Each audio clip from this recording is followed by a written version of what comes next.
Prophetic grief. Prophetic grief. Beloved, it was several weeks ago. A young man drunk on the wine of Confederate supremacy and high on the ideological opium of racialized thinking attempted to start a race war. This young man was not alone, but was haunted and possessed by the ghosts of the Confederacy and counseled by a Jim Crow consciousness that is echoed today by Tea Party throwers who claim that they want to take their country back. This domestic terrorist was unfortunately conceived by America's original sin and our largest exported product known as racism. Many have tried to define this moment as an anomaly, but terror and terrorism comes in many forms. We have met Dylann Roof before. Our Native American brothers and sisters met his ancient mentors on the western plain of America known as the Trail of Tears. We have met Dylann Roof before.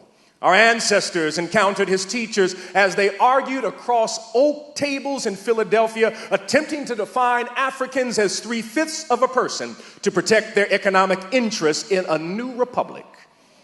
We've met Dylann Roof before. Women encountered his professors who claimed female biology was God-ordained evidence of genetic inferiority. We have met him before. Our Asian brothers and sisters met his counselors when they were forced into concentration camps during World War II. We've met Dylann Roof before. We met him in Mississippi when we pulled the bodies of 3 civil rights workers named Goodman, Cheney, and Schwerner from the river. We met Dylann Roof before. We met him in Birmingham as we sift through the rubble and discovered the bodies of 4 little girls. We've encountered his spirit in Selma when Jimmy Lee Jackson was gunned down with his hands up and faded from this world because he could not breathe. We have met Dylann Roof before. We met his spirit in the driveway of the Everett's household as a young Megger was gunned down in the back by bullets laced with hate. We even met him at the Oak Creek Sikh Temple, where many were gunned down by those who hated anyone who was different. And immigrants met his guidance counselor when a billionaire with a bad weave claimed Latino people are rapists and thieves. We've met him before when our gay and lesbian brothers and sisters met him when men behind pulpits wearing stoles who claim that God's amazing grace and love does not extend to the brilliance of James Baldwin, the creativity of Bayard Rustin, and the insight of Audre Lorde. Terror is not new, and hatred is a disease that diminishes the soul. Dylann Roof sat in a prayer meeting on Wednesday night watching black men and women sip from a cup drawn from a well that never runs dry. He is misguided and racially inebriated soul was too drunk to recognize amazing grace knocking at his door. Our hearts broke. Our hearts continued to break. Our spirits were cast down in a pit of confusion. David, how could this happen? Why did this happen? It happened because privilege based on a socially constructed idea called race and racism still rules the landscape of this place known as America. Jim Wallace, the founder of Sojourners Magazine and Community in Washington, D.C., stated in a conference immediately after this particular moment. And all of the attendees, we were struck by what happened. And he said something as he stood up that still echoes in my consciousness. He stood up before all of us. Here he is. Gentleman of European descent, and he says this, and I paraphrase, until white people refuse to be white, we can never be Christian. White people, as he said, are only white with black when black people are present. When people of color leave the room, we get a chance to be German, Irish, Swedish, and Anglo. When they return, we pick up our privilege and become white once again. Until we break our addiction to privilege, we will never redeem America from America's original sin known as racism. I believe Wallace was on to something. In moments like these, we need to learn how to grieve. We must learn how to grieve the way Paul taught the church of Rome, that nothing can separate us from the love of God. We must learn to grieve prophetically. And I lean upon the wisdom of an elder today. To my right, you, Pop, who was raised in Troup County, Georgia, where the shadow of Jim Crow cast its murky gaze upon all civic activities. You gave your life for a movement. You gave your life to an idea. We lean on your wisdom. I concede my time to you. You've danced with death and dared sing. Ain't gonna let nobody turn me round. I concede my time to you. Tell us today, because there is a group of millennials here who want to know how to grieve prophetically.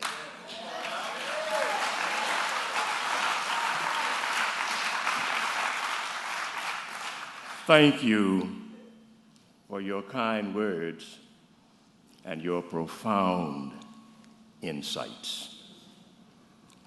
Let me say that prophetic grief is different from pathetic grief. Pathetic grief is that kind of grief that causes you to be blinded by bitterness, hate, despair. The kind of grief that puts you in the class of the one who caused the grief. Pathetic grief sends you into a scale of darkness where Langston Hughes says there ain't been no light. It leaves you diminished, degraded, and in cooperation with the one who diminishes and the one who degrades. Pathetic grief enhances your dying and pulls out of you that which is beautiful, good, true, and good in the abiding sense. However, there is sympathetic grief. Sympathetic grief means that you stand outside of another's pain, hurt, wounds, and bleeding. Yes. And send messages of sympathy. Sometimes even uttering the ridiculous statement, I know how you feel. If there's anything I can ever do, please let me know. As they stand their distance away from your door. Yes. Sympathetic grief. Sending sympathy messages or messages of sympathy while you stand your safe distance away from the tragedy and injustice. But prophetic grief is to stand inside of another's wound and have their blood splattered not only on your clothes, but on your soul. To the extent that a stranger looking in could hardly tell who was shot. Pathetic grief is dangerous, but prophetic grief is a calling from God. And I think The reason we can recommend this kind of grief, this prophetic grief, is because we have matriculated in the college of agony. We have been educated in the university of adversity. However, agony alone does not define us. It does not imprison us, because we follow the path of righteousness, and it takes us through agony, but does not tie us down there. It takes us through agony to assurance and everlasting affirmation. Prophetic grief is more than crying and sighing and weeping and mourning. It is seeing, seeking, serving, sowing righteous seed in the midst of tears and sorrow. Yes. Prophetic grief is planting gardens of healing in the midst of raindrops of blood. Prophetic grief is declaring to the world that love is stronger than hate, that God's grace is greater than our grief, that God's power is greater than our pain. Prophetic grief teaches us lessons, and the lessons it teaches we have seen in Charleston, South Carolina, and on a long path of history and a horrible massacre. The saints of Charleston gave lessons in prophetic grief. Now, one of the things that I think has been underestimated,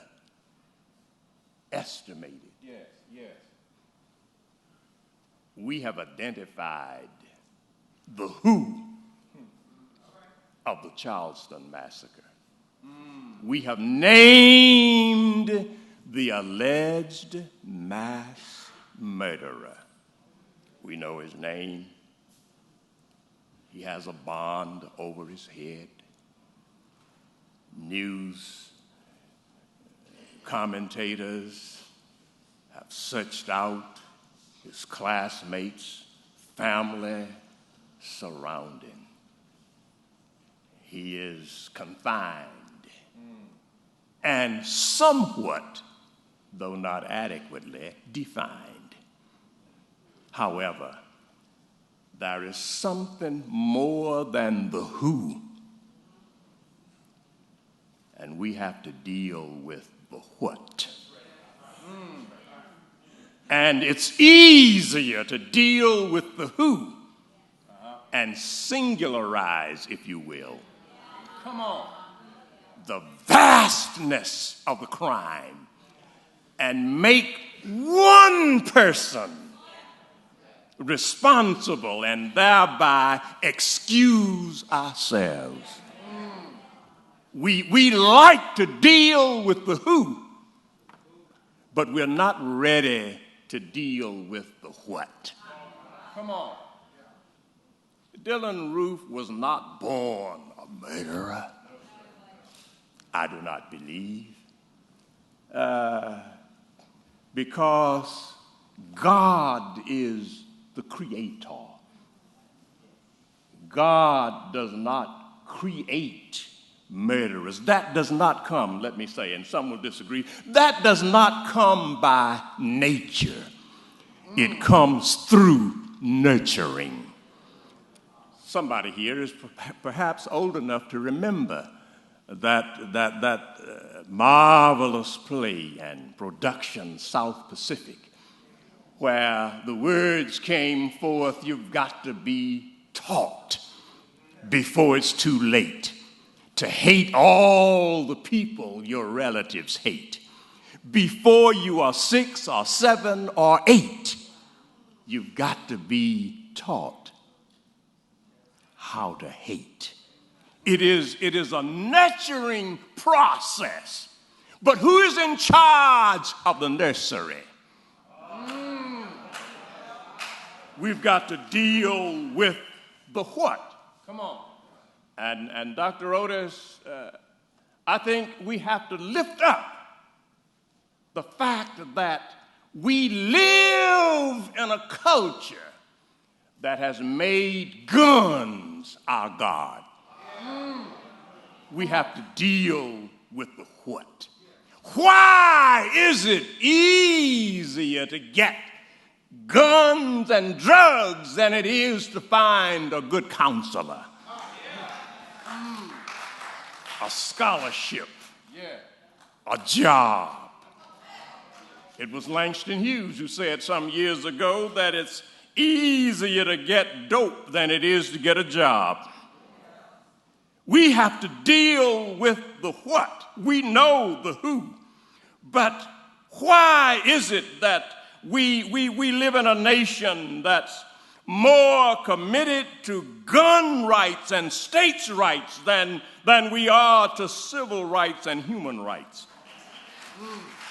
There are those who will, at the drop of a hat and less, pass another bill and vote to pass bills to arm people in classrooms and in churches.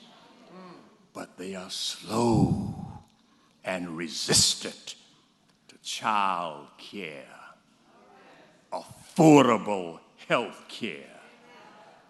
We live in a world, Otis, you told me the other day that we are less than 5% of the world's population, but we own, in the civilian population, some 42% of all the guns in the world. We must deal with the what.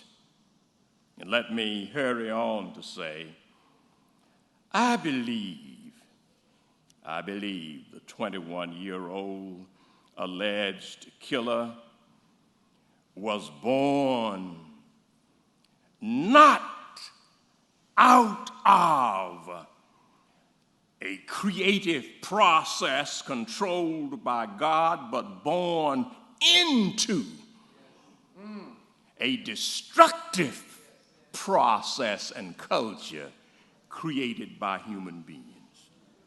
What kind of lessons are we going to give to our children?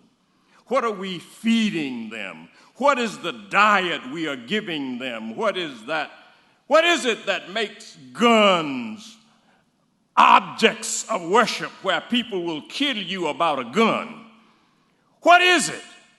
What is it that creates this kind of climate for children? We call for prophetic grief, the kind of grief that says, weeping may endure for a night, but joy cometh in the morning. The kind of grief that says, weep not as those who have no hope. The kind of grief that brings us healing in the midst of our hurt. There is a message to all of us from the sanctuary of Charleston saying, who can separate us from the love of God? Can massacre do it? No. Can prisons for profit do it? No. Can unequal pay for equal work and overwork do it? Who will separate us from the love of God? No, not mass murder, for in all these things we are more than conquerors. Now, my time is up. Not only at this podium, but after 80 years, my time is about up, period. But you, your children, your children's children must carry on. You must think thoughts and perform deeds beyond our imagination. Tell us what you see. Tell us how you feel. Tell us what the endowment of the next generation is for and what it is. Speak to us. Pop, we must understand that black faith is always engaged in prophetic grief and has been engaged in prophetic grief. Prophetic grief states tragedy does not inform my theology. My theology informs my tragedy. It is not where was God, but where were we? If we are to be the hands and feet of God, God simply wants to utilize us. God has been present. And we have, as a people, learned how to stare in the abyss and not fall into the pit of despair. The beauty of our faith is we sing the blues, yet we know the power of the gospel. Whether it is doo-wop, bebop, or you're doing hip-hop, that we collectively bring something, a beat that flows deeper than any particular well that was created by God. The very nature of our faith is carved from the splintered wood of an unfinished democracy. Our faith is not licensed by Luther, created by Calvin, or worked out by Wesley, or any of the heralds of the Reformation. Our faith came of age when strange fruit was the delicacy of the South. Our faith has and still is so powerful, it created seminaries and institutions. No, you're thinking of Howard and ITC and Shaw. No, I'm not talking about that. I'm talking about the seminary down by the riverside, where you're baptized in muddy water. As a matter of fact, Sojourner Truth was elected president of the seminary. Howard Thurman became dean of the chapel. Dr. King became the director of justice studies. And Malcolm X was the lecturer in black theology.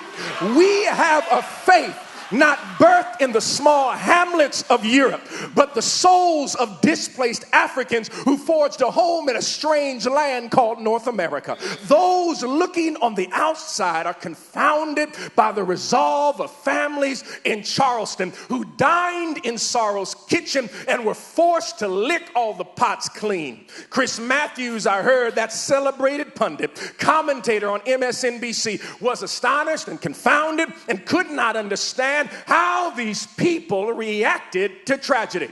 They are the most Christian people, he said. I just can't believe it. They're talking about forgiving people. The other pundits could not understand. They did not understand the language. Was it aspirational? Was it something that was placed in them doctrinally? What is this for somebody to stand to say that I have in my heart no room to hate you?